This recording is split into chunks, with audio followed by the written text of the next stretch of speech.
Welcome to English Flow. Today, we begin one of the world's most famous mystery stories, The Hound of the Baskervilles by Sir Arthur Conan Doyle. Read with us, listen carefully, and improve your English naturally through storytelling.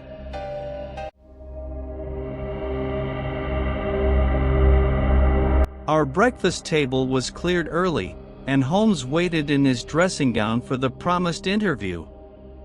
Our clients were punctual to their appointment, for the clock had just struck 10 when Dr. Mortimer was shown up, followed by the young baronet. The latter was a small, alert, dark-eyed man about 30 years of age, very sturdily built, with thick black eyebrows and a strong, pugnacious face. He wore a ruddy-tinted tweed suit and had the weather-beaten appearance of one who has spent most of his time in the open air, and yet there was something in his steady eye and the quiet assurance of his bearing which indicated the gentleman. "This is Sir Henry Baskerville," said Dr. Mortimer. "Why, yes," said he, "and the strange thing is, Mr. Sherlock Holmes, that if my friend here had not proposed coming round to you this morning I should have come on my own account. I understand that you think out little puzzles, and I've had one this morning which wants more thinking out than I am able to give it. Pray take a seat, Sir Henry. Do I understand you to say that you have yourself had some remarkable experience since you arrived in London?" "Nothing of much importance, Mr. Holmes. Only a joke, as like as not. It was this letter, if you can call it a letter, which reached me this morning." He laid an envelope upon the table, and we all bent over it. It was of common quality, grayish in color. The address, Sir Henry Baskerville, Northumberland Hotel, was printed in rough characters, the postmark Charing Cross, and the date of posting the preceding evening. "Who knew that you were going to the Northumberland Hotel?" asked Holmes, glancing keenly across at our visitor. "No one could have known. We only decided after I met Dr. Mortimer." "But Dr. Mortimer was no doubt already stopping there?" "No, I had been staying with a friend," said the doctor. "There was no possible indication that we intended to go to this hotel." "Someone seems to be very deeply interested in your movements." Out of the envelope he took a half-sheet of foolscap paper folded into 4. This he opened and spread flat upon the table. Across the middle of it a single sentence had been formed by the expedient of pasting printed words upon it. It ran, "As you value your life or your reason, keep away from the moor." The word "more" only was printed in ink. "Now," said Sir Henry Baskerville, "perhaps you will tell me, Mr. Holmes, what in thunder is the meaning of that, and who it is that takes so much interest in my affairs. What do you make of it, Dr. Mortimer? You must allow that there is nothing supernatural about this, at any rate?"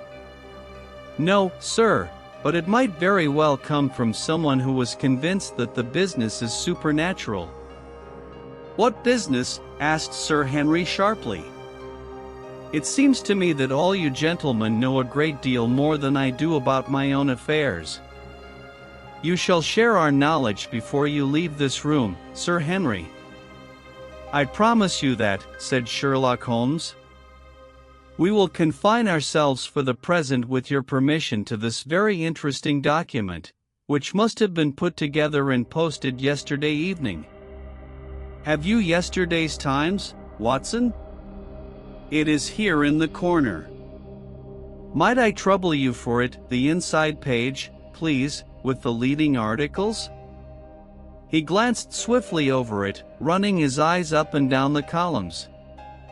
"Capital article this on free trade. Permit me to give you an extract from it. You may be cajoled into imagining that your own special trade or your own industry will be encouraged by a protective tariff, but it stands to reason that such legislation must in the long run keep away wealth from the country, diminish the value of our imports, and lower the general conditions of life in this island. What do you think of that, Watson? Cried Holmes in high glee, rubbing his hands together with satisfaction. Don't you think that is an admirable sentiment? Dr. Mortimer looked at Holmes with an air of professional interest, and Sir Henry Baskerville turned a pair of puzzled dark eyes upon me. I don't know much about the tariff and things of that kind, said he, but it seems to me we've got a bit off the trail so far as that note is concerned. On the contrary, I think we are particularly hot upon the trail, Sir Henry. Watson here knows more about my methods than you do, but I fear that even he has not quite grasped the significance of this sentence. No, I confess that I see no connection. And yet, my dear Watson, there is so very close a connection that the one is extracted out of the other. You, your life, reason, value, keep away from the... Don't you see now whence these words have been taken? By thunder, you're right. Well, if that isn't smart, cried Sir Henry. If any possible doubt remained, it is settled by the fact that keep away and from the are cut out in one piece. Well, now, so it is. Really, Mr. Holmes, this exceeds anything which I could have imagined, said Dr. Mortimer, gazing at my friend in amazement. I could understand anyone saying that the words were from a newspaper, but that you should name which, and add that it came from the leading article, is really one of the most remarkable things which I have ever known. How did you do it? I presume, Doctor, that you could tell the skull of a Negro from that of an Eskimo? Most certainly. But how? Because that is my special hobby. The differences are obvious. The supraorbital crest, the facial angle, the maxillary curve, But this is my special hobby, and the differences are equally obvious. There is as much difference to my eyes between the leaded bourgeois type of a Times article and the slovenly print of an evening halfpenny paper as there could be between your Negro and your Eskimo. The detection of types is one of the most elementary branches of knowledge to the special expert in crime, though I confess that once when I was very young I confused the Leeds Mercury with the Western Morning News. But a Times leader is entirely distinctive, and these words could have been taken from nothing else. As it was done yesterday, the strong probability was that we should find the words in yesterday's issue. So far as I can follow you, then, Mr. Holmes, said Sir Henry Baskerville, someone cut out this message with a scissors. Nail scissors, said Holmes. You can see that it was a very short-bladed scissors, since the cutter had to take 2 snips over keep away. That is so. Someone, then, cut out the message with a pair of short-bladed scissors, pasted it with paste. Gum, said Holmes. With gum onto the paper. But I want to know why the word more should have been written? Because he could not find it in print. The other words were all simple and might be found in any issue, but more would be less common.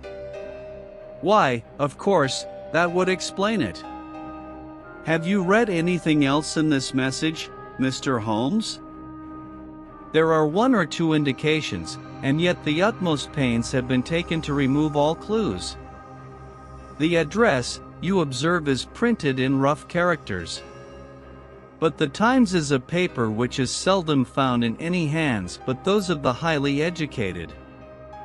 We may take it, therefore, that the letter was composed by an educated man who wished to pose as an uneducated one, and his effort to conceal his own writing suggests that that writing might be known, or come to be known, by you. Again, you will observe that the words are not gummed on in an accurate line, but that some are much higher than others. Life, for example, is quite out of its proper place. That may point to carelessness, or it may point to agitation and hurry upon the part of the cutter.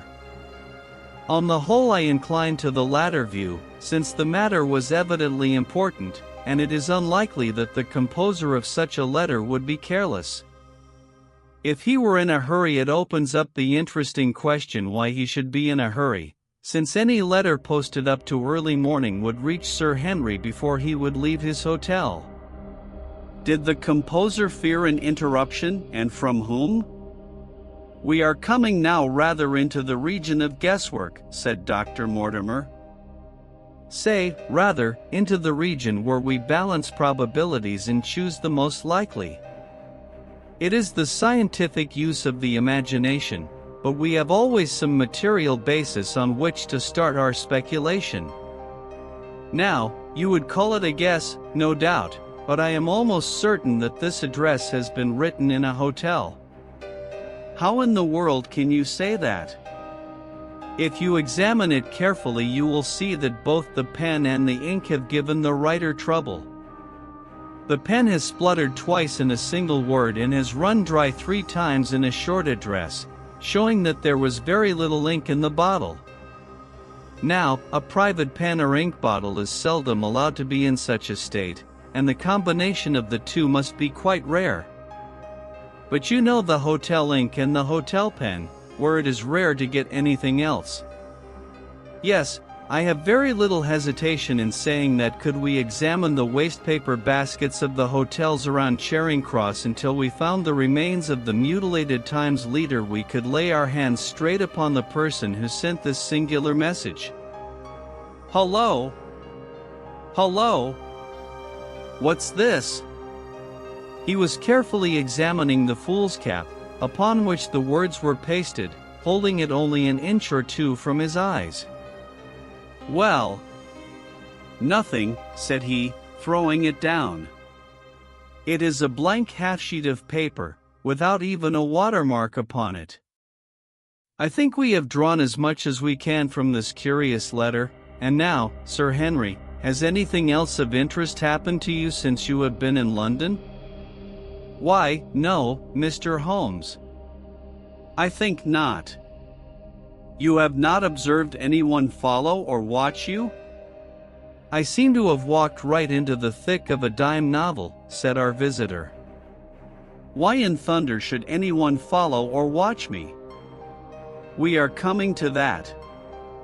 You have nothing else to report to us before we go into this matter? Well, it depends upon what you think worth reporting. I think anything out of the ordinary routine of life well worth reporting. Sir Henry smiled. I don't know much of British life yet, for I have spent nearly all my time in the States and in Canada. But I hope that to lose one of your boots is not part of the ordinary routine of life over here. You have lost one of your boots? My dear sir, cried Dr. Mortimer, it is only mislaid. You will find it when you return to the hotel. What is the use of troubling Mr. Holmes with trifles of this kind? Well, he asked me for anything outside the ordinary routine. Exactly, said Holmes, however foolish the incident may seem. You have lost one of your boots, you say? Well, mislaid it, anyhow. I put them both outside my door last night, and there was only one in the morning. I could get no sense out of the chap who cleans them. The worst of it is that I only bought the pair last night in the Strand, and I have never had them on. If you have never worn them, why did you put them out to be cleaned? They were tan boots and had never been varnished. That was why I put them out. Then I understand that on your arrival in London yesterday you went out at once and bought a pair of boots? I did a good deal of shopping. Dr. Mortimer here went round with me. You see, if I am to be squire down there I must dress the part, and it may be that I have got a little careless in my ways out west.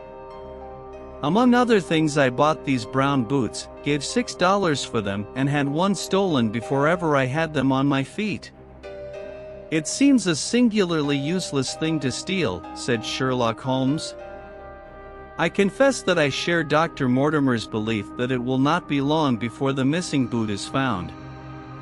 "And now, gentlemen," said the baronet with decision, "it seems to me that I have spoken quite enough about the little that I know. It is time that you kept your promise and gave me a full account of what we are all driving at." "Your request is a very reasonable one," Holmes answered. "Dr. Mortimer, I think you could not do better than to tell your story as you told it to us." Thus encouraged, our scientific friend drew his papers from his pocket and presented the whole case as he had done upon the morning before. Sir Henry Baskerville listened with the deepest attention and with an occasional exclamation of surprise. "Well, I seem to have come into an inheritance with a vengeance," said he when the long narrative was finished. "Of course, I've heard of the Hound ever since I was in the nursery. It's the pet story of the family, though I never thought of taking it seriously before. But as to my uncle's death, well, it all seems boiling up in my head, and I can't get it clear yet."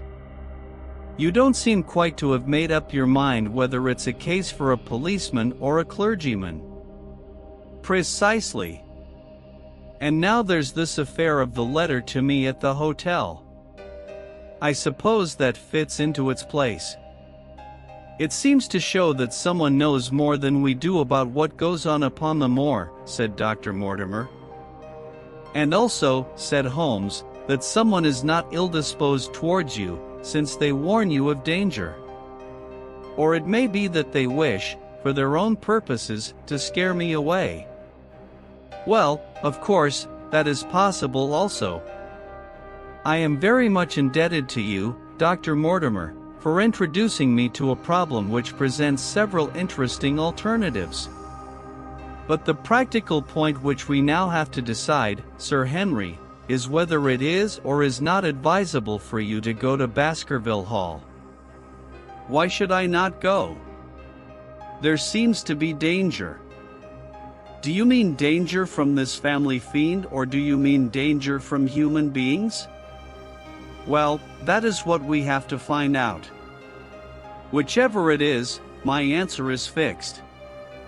There is no devil in hell, Mr. Holmes, and there is no man upon earth who can prevent me from going to the home of my own people, and you may take that to be my final answer." His dark brows knitted and his face flushed to a dusky red as he spoke.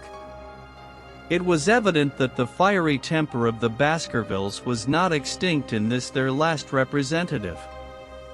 "Meanwhile," said he, "I have hardly had time to think over all that you have told me. It's a big thing for a man to have to understand and to decide at one sitting.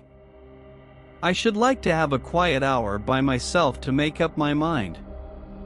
Now, look here, Mr. Holmes, it's 11:30 now and I am going back right away to my hotel. Suppose you and your friend, Dr. Watson, come round and lunch with us at 2.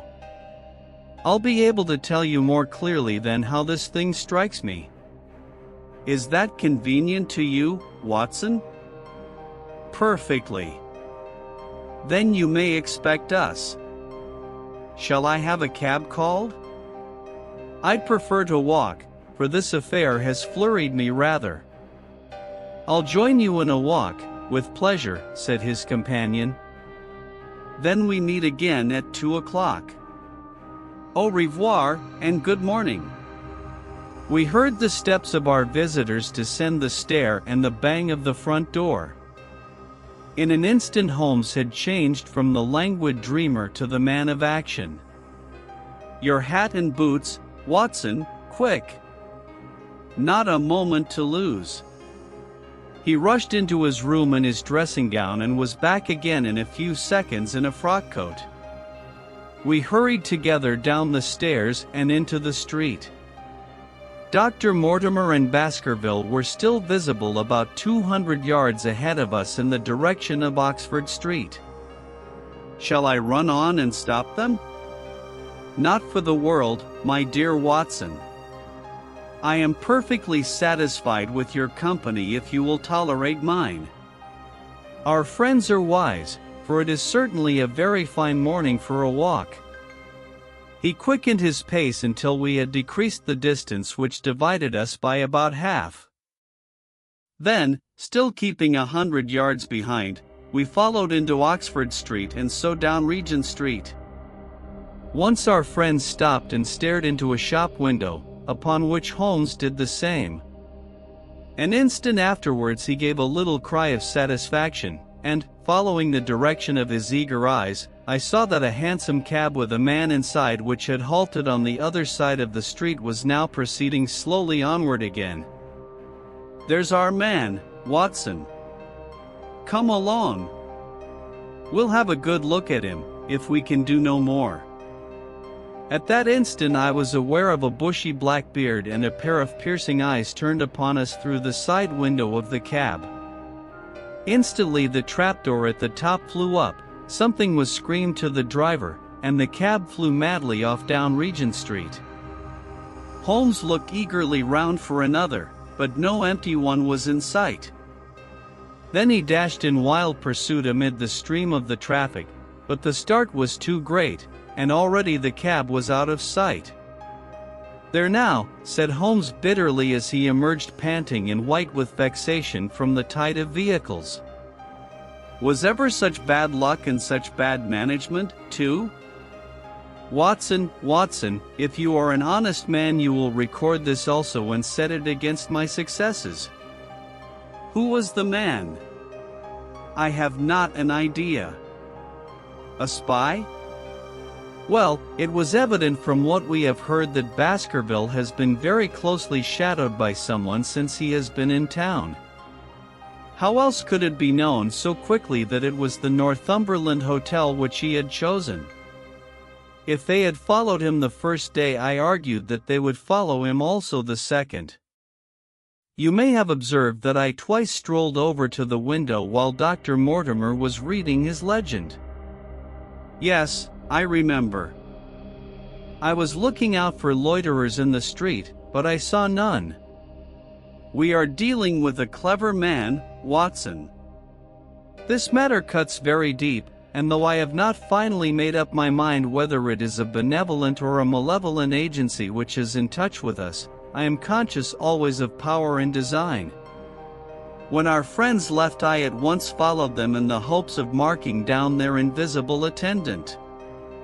So wily was he that he had not trusted himself upon foot, but he had availed himself of a cab so that he could loiter behind or dash past them and so escape their notice. His method had the additional advantage that if they were to take a cab he was all ready to follow them. It has, however, one obvious disadvantage. It puts him in the power of the cabman. Exactly. What a pity we did not get the number. My dear Watson, clumsy as I have been, you surely do not seriously imagine that I neglected to get the number? Number 2704 is our man. But that is no use to us for the moment. I fail to see how you could have done more. On observing the cab I should have instantly turned and walked in the other direction. I should then at my leisure have hired a second cab and followed the first at a respectful distance, or, better still, have driven to the Northumberland Hotel and waited there. When our unknown had followed Baskerville home we should have had the opportunity of playing his own game upon himself and seeing where he made for. As it is, by an indiscreet eagerness, which was taken advantage of with extraordinary quickness and energy by our opponent, we have betrayed ourselves and lost our man. We had been sauntering slowly down Regent Street during this conversation, and Dr. Mortimer, with his companion, had long vanished in front of us. "There is no object in our following them," said Holmes. "The shadow has departed and will not return. We must see what further cards we have in our hands and play them with decision." "Could you swear to that man's face within the cab?" "I could swear only to the beard." And so could I, from which I gathered that in all probability it was a false one. A clever man upon so delicate an errand has no use for a beard save to conceal his features. Come in here, Watson. He turned into one of the district messenger offices, where he was warmly greeted by the manager. Ah, Wilson, I see you have not forgotten the little case in which I had the good fortune to help you? No, sir, indeed I have not. You saved my good name, and perhaps my life. My dear fellow, you exaggerate. I have some recollection, Wilson, that you had among your boys a lad named Cartwright, who showed some ability during the investigation. Yes, sir, he is still with us. Could you ring him up? Thank you. And I should be glad to have change of this £5 note. A lad of 14, with a bright, keen face, had obeyed the summons of the manager. He stood now gazing with great reverence at the famous detective. Let me have the hotel directory, said Holmes. Thank you. Now, Cartwright, there are the names of 23 hotels here, all in the immediate neighborhood of Charing Cross. Do you see? Yes, sir. You will visit each of these in turn. Yes, sir. You will begin in each case by giving the outside porter 1 shilling. Here are 23 shillings. Yes, sir. You will tell him that you want to see the waste paper of yesterday. You will say that an important telegram has miscarried and that you are looking for it. You understand? Yes, sir. But what you are really looking for is the center page of the Times with some holes cut in it with scissors. Here is a copy of the Times.